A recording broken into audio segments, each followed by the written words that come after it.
Bows have two attack types. The first one is charge attacks. This is the strongest one. Holding down L2 allows you to aim in any direction and fire off high, damaging arrows.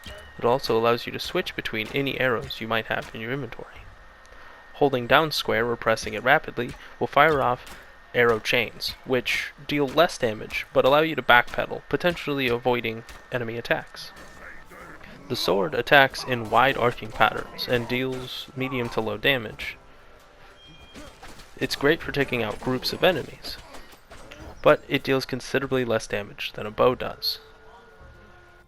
It took 9 hits from the sword to take out that dark elf, but only 3 charge attacks from the bow to do the exact same job, and they're the same tier level.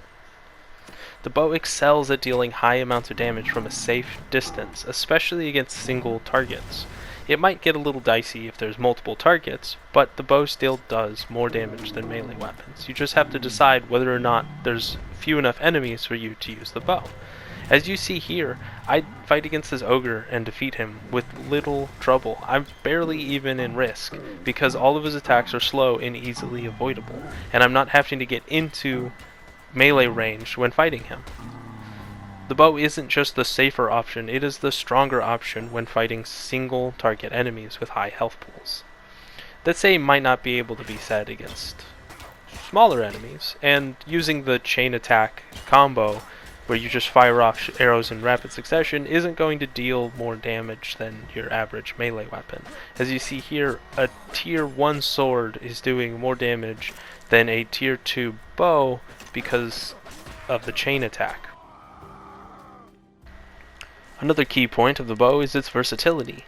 It comes in each elemental type, and can equip other elemental arrows, which we'll get into that more a little later.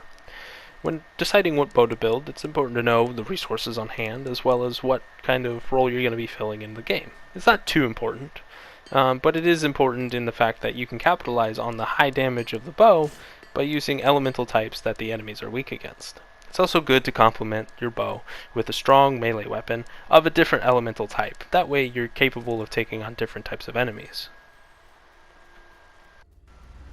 Now let's get into arrow crafting. Crafting arrows is a way for you to increase damage, but more importantly, use elemental types that might not be available to your bow.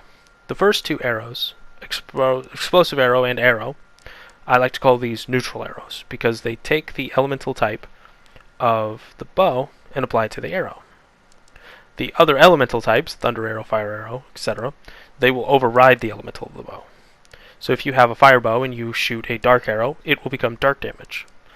If you have a electric bow and you shoot a neutral arrow, it'll become electric damage. And if you have an electric bow with an electric arrow, it's just going to deal electric damage. It'll deal around the same amount of damage as a neutral arrow. So there's no point in combining electric and electric or dark and dark, as it'll do the same amount. Every arrow takes 1 branch and 1 flint to build. Depending on the type you want, you can use small bones to build neutral arrows, wolf's teeth to build thunder arrows, reptile scales for fire arrows, crab shells for ice arrows, and heffling fingernails for dark arrows. If you want to make explosive arrows, all you have to do is add a bird feather to the mix. Explosive arrows are very powerful for just requiring a bird feather, as it not only adds 150 attack to your bow, but it also creates a AoE explosion, making the bow effectively a crowd control weapon, which is one of the weaknesses of the standard bow. Explosive arrows pretty much overwrite that. Eventually I'll make a guide covering how to get large quantities of these resources effectively so that you can build maximum number of arrows.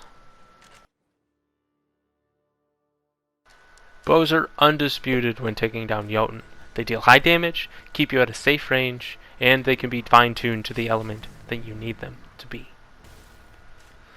You can amplify them even more by using the Ranger class, which can increase their charge attack damage, making them even more lethal. The Ranger is considered, in my opinion, one of the best DPS classes, but that's a video for another time. Right now, just saying the bows are great. You should try using them, no matter what class you are. You can be a berserker, you can be a warrior. every class can take advantage of the high damage output and the cheap buildability, the cheap cost of crafting a bow. Now with that said, I'd say that bows are probably the weaker weapon when it comes to defending the village at night. Now, unless you're a ranger, or unless you have a ton of explosive thunder arrows, right? But if you don't have those, usually melee weapon's the way to go when defending the village at night. And that'll do it for this video. Thank you so much for watching. I hope you learned something. I hope you'll try out the bow, and I hope it brings you great success. Anyway, I'll probably be covering Tribes of Midgard more in the future. Like I said, I want to make some guides and some other videos, so if you want, you can stick around. Anyway, that'll do it for this one, and I hope you have a nice day, and have a safe night.